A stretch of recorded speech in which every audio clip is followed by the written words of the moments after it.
Gold ticker தான் போல அந்த பொண்ணு. எந்த பொண்ணு? ஸ்மிருதி மந்தனாவே சொன்னீங்க? ஸ்மிருதி மந்தனா இல்ல. எங்க ஆளுங்க இல்லையா நீங்க? ஜி இதெல்லாம் இந்த பழைய கான்செப்ட் தான் ஜி. இந்த படம் ரிலீஸ்க்கு முன்னாடி கேஸ் போடுவாங்கல்ல அந்த கான்செப்ட் இது. அப்புறம் பார்த்தாதான் தெரியுது. கொஞ்ச நாள் கழிச்சு என் கூட இருக்க ஃப்ரெண்டே சொல்றான், அந்த பொண்ணு என்கிட்ட இந்த மாதிரி ஒரு விஷயம் கேட்டுதுடா. என்ன விஷயம் அது?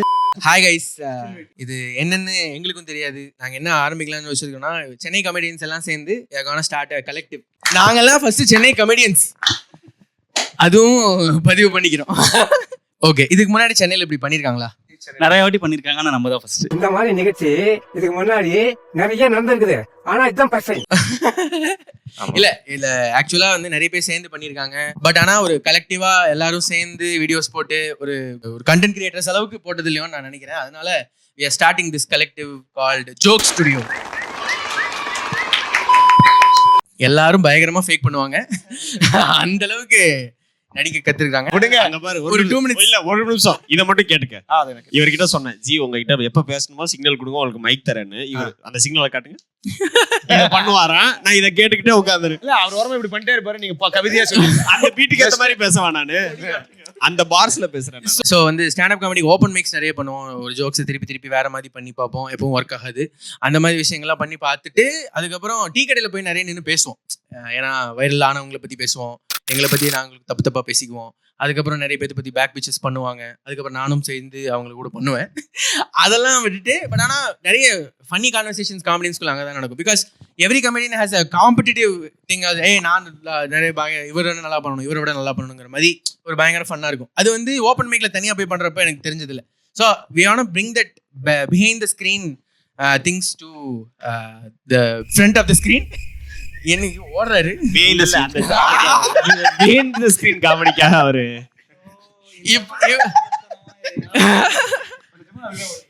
எதனால வைரல் ஆகலன்னு உங்களுக்கு தெரியும்?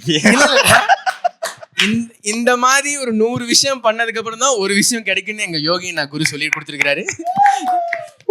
அதனால ஸோ டீ கடை டாக்ஸ் தான் இது விஷயம். That can be a specific topic. ஒரு வாரத்தில் நடந்த விஷயங்களை பற்றி பேசுவோம். அது இந்த விஷயத்துலேருந்து ஆரம்பிச்சு எங்கெங்க போகுதோ அப்படியே போய்கிட்டு இருப்போம். இது ஒரு ஃபன்னாக உட்காந்து யார் வேணா பார்க்க வேண்டிய விஷயம். வாழ்வியல் பற்றி பேசுவோம். இல்ல வாழ்வியல் பற்றி வந்துடும். அவர் பேர் தான் செல்வா. அவர் இன்னும் வாழ்க்கையை வாழவே ஆரம்பிக்கல. அதான் வாழ்வியல் கொஞ்சம் பதறிட்டாரு. அப்படியா செல்வா? இல்ல விலங்கியல். நானு வாழ்வியல் கொஞ்சம் பிரச்சனை பாத்துக்கலாம். என்ன வாழ விடணும், உன்னை வாழ விடுறதுல எனக்கு என்னடா லாபம்? பக்கத்துல ஒரு குழந்தை இருக்கு, அதுக்கு வாழ்வியல் என்னன்னு முதல்ல சொல்லுங்க. ஆமா, இவன் கொஞ்சம் ஜென்சி, நானும் ஜென்சி தான். 1998 தான். பட் ஆனா எனக்கு ஜென்சிக்கும் எனக்கும் சம்மந்தமே இருக்காது. அங்க ஆளுகளா? ஆமா, உங்க ஆளு இல்லை. நான் எங்க ஆளுங்க இல்லையா நீங்க? அப்ப 1998 இதுல வருது, எதுலயோ ஒரு கேலண்டர்ல வருது. அவ்வளவுதான். தம்பி காமெடி வேண்டாம், நான் சொல்லிட்டேன். நானு காமெடி பண்ணாத, அவ்வளவுதான். ஸோ இது ஆரம்பிச்சோன்னு நாங்கள் வந்து போன வாரம் ஃபுல்லாக மெயின் டிஸ்கஸ் பண்ணிட்டு இருந்தப்போ எங்களுக்கு ஒரு விஷயம் என்னன்னா வந்து இன்டர்நெட்ல பயங்கரமாக போயிட்டு இருந்த ஒரு விஷயம் பற்றி பார்த்தீங்கன்னா, ஸ்மிருதி மந்தானாவை அவர் ஃபியான்ஸை சீட் பண்ணிட்டாரு. அதுவும் கல்யாணத்துக்கு முன்னத்து நாள் எனக்கு தெரிய வந்து சீட் பண்ணிட்டாரு அப்படிங்கிறது தான் தெரிய வந்தது. ரொம்ப பெருமையா இருந்துச்சு எனக்கு பார்த்தப்ப. ரொம்ப பெருமையா இருந்ததா? எனக்கு வருத்தமா இருந்தது. இல்ல எனக்கு என்னன்னா, அது முன்னாடி நாள் தான் சீட் பண்ணாரா இல்ல சீட் பண்றது முன்னாடி நாள் கண்டுபிடிச்சாங்களா? இது எதுவுமே எனக்கு தெரியாது. இதெல்லாம் இந்த பழைய கான்செப்ட் தான். இந்த படம் ரிலீஸ்க்கு முன்னாடி கேஸ் போடுவாங்கல்ல அந்த கான்செப்ட் இது. பட் நிறைய பண்ணிருப்பாரு. ஆனா டேட்டு கப்ப போட்டாதான் ஒரு நல்ல லாபமா பார்க்கலாம்னு அந்த பொண்ணு போட்டிருக்கு.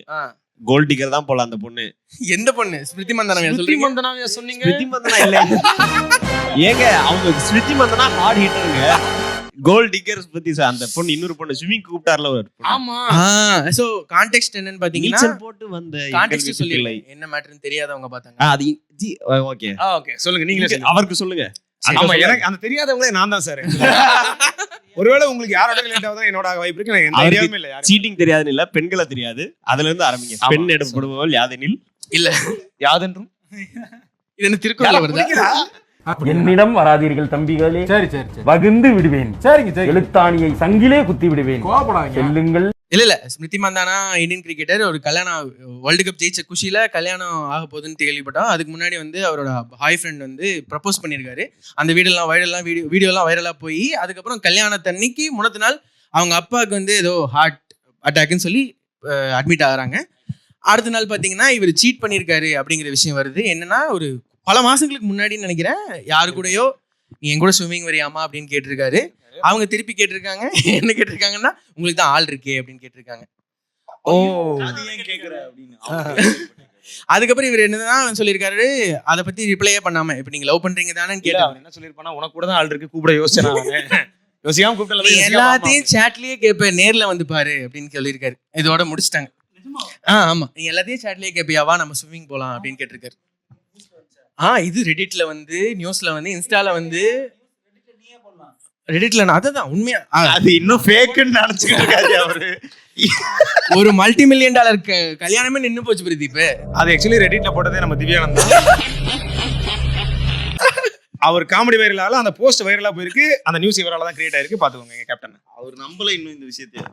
ரெடிட்ல பொய்யா இருக்கும், நீங்க பொய் சொல்லாதீங்க, எனக்கு தெரியும் ஸ்மிருதி மந்தனாவை பத்தி அப்படின்னு. ஆமா, பிரதீப் வந்து நம்ம டீம் ஃபேக்ட் செக்கர் அவரு. இல்ல, இந்த நியூஸ் கேள்விப்பட்டதுக்கு அப்புறம் எனக்கு வந்து ஒரு அப்பா அட்மிட் ஆனதுக்கு அப்புறம் தான் வந்து இது கல்யாணம் நின்றுதுங்கிறது அப்படிதான் நினைச்சிட்டு இருந்தேன். அதுக்கப்புறம் இந்த சீட்டிங் நியூஸ் கேள்விப்பட்டோன்னே ஓகே, இந்த சீட்டிங் நியூஸை வந்து ஓவர்லே பண்ணி கல்யாணம் நின்றுச்சுன்னு தெரியக்கூடாதுன்னு அவங்க அப்பா ஹார்ட் அட்டாக்ல இருந்துட்டாருன்னு நினைக்கிறேன். அதுக்காக என்ன ஆகுனா, ஒரு ஹார்ட் அட்டாக் வந்திருக்குது, ஆனா சீட்டிங் தான் வைரலா போச்சு. அவர் ஹார்ட் அட்டாக் புஷ்னு போயிடுச்சு. என்ன ஆனாருன்னு கூட யாரும் கேட்கல. தண்டர் ஸ்டீல் பண்ணிட்டாலும் ஃபீல் பண்ணி தான் அவருக்கு நெஞ்சில பிடிச்சிட்டு இருக்காரு. தண்டர் அவதான் பெரிய ஆடா அப்படின்னு. இல்ல நான் என்ன கேள்விப்பட்டேன்னா, அந்த ஒரு ஸ்விம்மர் தானே கூப்பிட்டாரு. ஸ்விம்மரை கூப்பிட்டாரா இல்ல கொரியோகிராஃபர் கூப்பிட்டாங்கன்னு சொல்றாங்க. ஓகே, ஏன்னா யாரோ ஒருத்தங்க லீக் பண்ணதா சொன்ன ஒருத்தவங்க வந்து அவங்க வந்து போட்டிருக்காங்க, இது நான் லீக் பண்ணல, இது அபிஷியல் அனௌன்ஸ்மெண்ட்காக வெயிட் பண்ணுங்க, இது உண்மையானே தெரியாதுன்னு அவங்க சொல்லியிருக்காங்கன்னு ஒரு நியூஸ் பார்த்தேன். அதே ரெடிட்ல தெரியல. அப்ப ரெடிட்ல என்ன, ஆனா கடைசியில பிரதீப் சொன்னாதான் கரெக்ட். ரெடிட்ல இஷ்டத்துக்கு யாரோ என்னென்னமோ சொல்லிக்கிட்டு இருக்காங்க, அதை கேட்டு நம்ம ஒரு பாட்காஸ்டுக்கு வேற வந்துட்டோம். இதை கேட்டு நம்ம பாட்காஸ்ட்க்கு வந்திருக்கோம். ஓகே, இதை கேட்டு கல்யாணத்தை நிறுத்திருக்காங்க எல்லாரும்.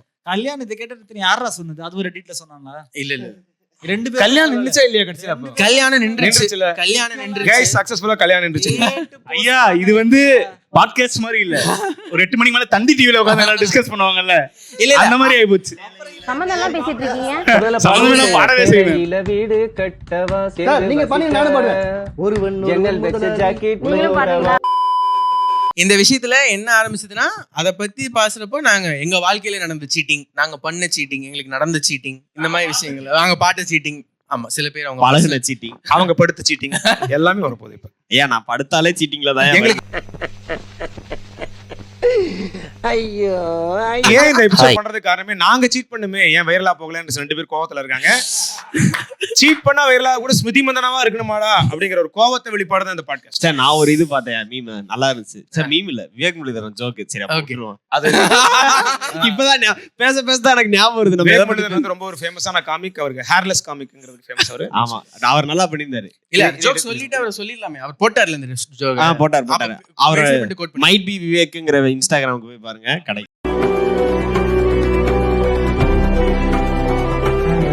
ஜி ஒரு செகண்ட் இருங்க. பிப்ளியோகிராஃபினா அது ஒரு எங்க இருந்து எடுத்தோன்னு புக்குக்கு முன்னாடி எல்லாம் எழுதுவாங்க. அண்ணன் நிறைய புக் படிப்பாப்ல. பிசி. ஆமா, லைப்ரரியில கொஞ்ச நாள் தங்கி இருந்தாரு. கொஞ்ச நாள் வீடு இல்லாம லைப்ரரினா இருந்தாரு. அந்த ஜோக் என்னன்னு போயிட்டு இப்படி போயிரும். அந்த ஜோக் என்னன்னா வந்துட்டு, ஏன் இந்த தடவை வந்துட்டு ஸ்மிருதி மந்தனாக்கு எல்லாரும் சப்போர்ட் பண்றாங்க அப்படின்னு கேட்டிருந்தாங்க. அதுக்கு வந்துட்டு அவர் சொல்லியிருந்தாரு, இந்த மாதிரி கடைசியில யாருக்கு நல்லா கிரிக்கெட் விளையாட தெரியுமோ அவங்களுக்கு தான் நம்ம சப்போர்ட் பண்ணுவோம். இதுல ஜோக் என்னது? இல்ல வழக்கமா ஆண்களுக்கு தானே சப்போர்ட் பண்ணுவாங்க, ஏன் இந்த வாட்டி பெண்களுக்கு? எப்பவுமே பெண்கள் தான் சீட் பண்ணிட்டாங்கன்னு முடியும் இந்த மாதிரி விஷயங்கள். இந்த தடவை ஆண்கள் சீட் பண்ணாங்கன்னு முடிஞ்சிருக்கு. எனக்கு இதுல ஒரு சின்ன டவுட் இருக்கு. சீட் பண்ணிட்டாரா கூப்பிட்டாரா அவ்வளவுதானா? வந்துட்டாங்களா இல்லையா அவங்க? இது வந்து அவருக்கு தான் ஒரு கொடுமை தெரியுமா? கூப்பிட்டு வரவும் இல்ல, கல்யாணம் பண்ணி போச்சுன்னா அவருக்கு 2 லாஸ்ங்க. இனிமே சீட் பண்ண யாரா கூப்பிட்டா தயவு செஞ்சு வந்துருங்க. அந்த ஸ்கிரீன்ஷாட்ல கூப்பிட்டதோட தான் இருக்கு. அந்த ஸ்கிரீன்ஷாட்ல கூப்பிட்டது வரைக்கும் தான் இருக்கு. இவங்க போனாங்களா இல்லையா எதுவுமே இல்ல. இது அவருக்கு மட்டும் தான் தெரியும். ஆனா இது அவங்க ஏன் ரிலீஸ் பண்ணாங்கன்னு தான் எனக்கு புரியல, சம்பந்தம் இல்லாம. அப்ப கூப்பிட்டு ஏதோ நடந்திருக்குன்னு ரிலீஸ் பண்ணாங்க. இந்த ஸ்கிரீன்ஷாட்ஸ் யார் ரிலீஸ் பண்ணது ஸ்கிரீன்ஷாட்ஸ்? அந்த பொண்ணா? சொல்லுங்க நவீன். நவீன் வந்து சீட்டிங்னா ரொம்ப எக்ஸைட் ஆயிருவாப்ல. சொல்லுங்க நவீன். இல்ல ஒரு உங்க கருத்தை பதிவு பண்ணுங்க. எனக்கு எதுவும் தெரியாது. கதை கேட்க ரெடியாடா நவீன், நீ சீட் ஆயிருக்கியாடா லைஃப்ல?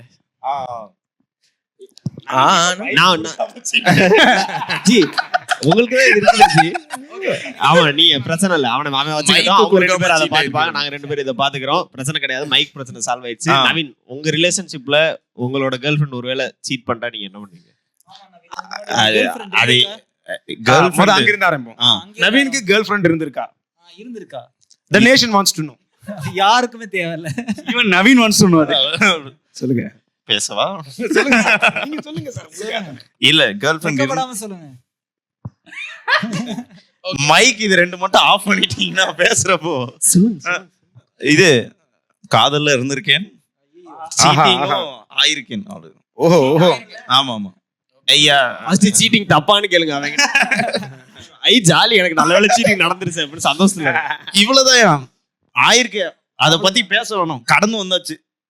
அப்படி போயிடுவோம். அப்புறம் எதுக்கு பாட்காஸ்ட் வந்து உட்கார்ந்து கடந்து வந்துட்டு அந்த கதையை மட்டும் ஜிஸ்கா சொல்லு, என்ன நடந்ததுங்கிறது மட்டும் சொல்லு. ஆக்சுவலா அந்த பொண்ணு உன்னை சீட் பண்ணிருச்சா? ஆ? அந்த பொண்ணு உன்னை cheat ஆமா ஆமா. நான் என்னன்னா ட்ரூ லவ் நினைச்சுக்கிட்டு இருந்தேன்.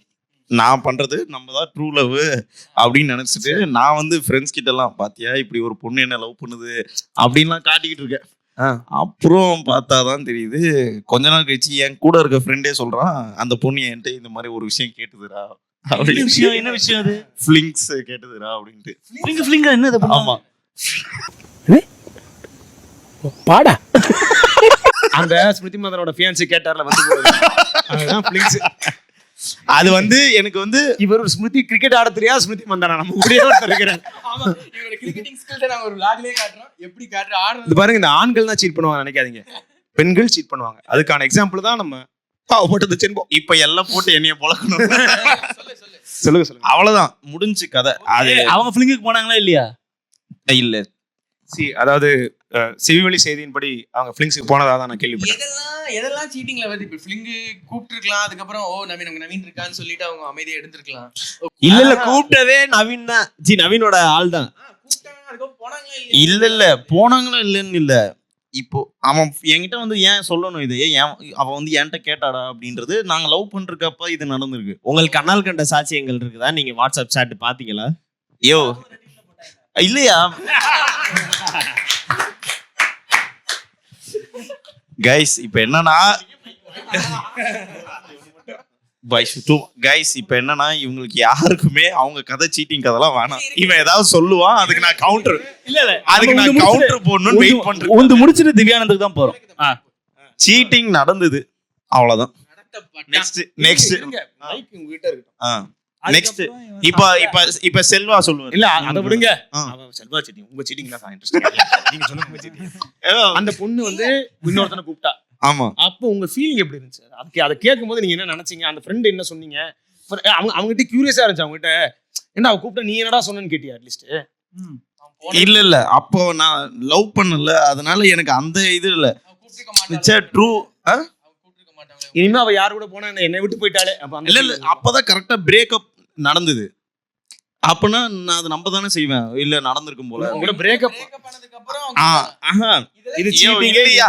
இல்லையா பிரேக்கப் ஆப்புறப்ப இது இல்ல ரிலேஷன்ஷிப்ல இருக்கும்போது லவ் பண்றப்போ இந்த மெசேஜ் போயிருக்கு. கொஞ்ச நாள்ல எனக்கு பிரேக்கப் ஆச்சு. அப்ப வந்து என் ஃப்ரெண்டு சொல்றான், இந்த மாதிரி அவ வந்து என்கிட்ட கேட்டிருக்கா. இந்த லவ்ல இருக்கும்போதே நடந்து. ஆமா. பிரேக்கப்க்கு அப்புறம் தான் தெரிஞ்சிருக்கு. எனக்கு தெரிஞ்சிருக்கு. சரி, லவ்ல இருக்கும்போது தெரிஞ்சிருந்தா என்ன பண்ணிருப்பீங்க? இத என்ன பண்ணிருப்பேன்? ஒண்ணும் பண்ணிருக்க மாட்டேன். அழுது இருக்கு அவ்வளவுதான். ஆமா, வேற என்ன பண்ண முடியும்? பிரேக்கப்க்கு அப்புறம் அழுதீங்களா இல்லையா? ஆமா ஆமா. சீட்டிங் பண்ணிட்டா அழுது இப்ப லவ்ல இருந்தாலும் அழுதுறப்ப பிரேக்கப்க்கு அப்புறம் அழுதுறப்ப என்னடா அது? யோ அழுதையா? பிரேக்கப் ஆனதுக்கு அப்புறம் அழுத. இந்த விஷயம் கேட்டானே பிரேக்கப் ஆனதுக்கு அப்புறம் பிரேக்கப் ஆனதுக்கு அழுதியா இல்ல சீட் ஆனதுக்கு அழுதியா? இந்த மாதிரி தெரியும் பாவங்க. ஐயா அந்த அளவுக்கு என் மைண்ட் பழக்கூடாது. யோ அப்படிலாம் இல்லையா? நீங்க சொல்லுங்கடா உங்க கதையை சொல்லுங்க. அவ்வளவுதான்.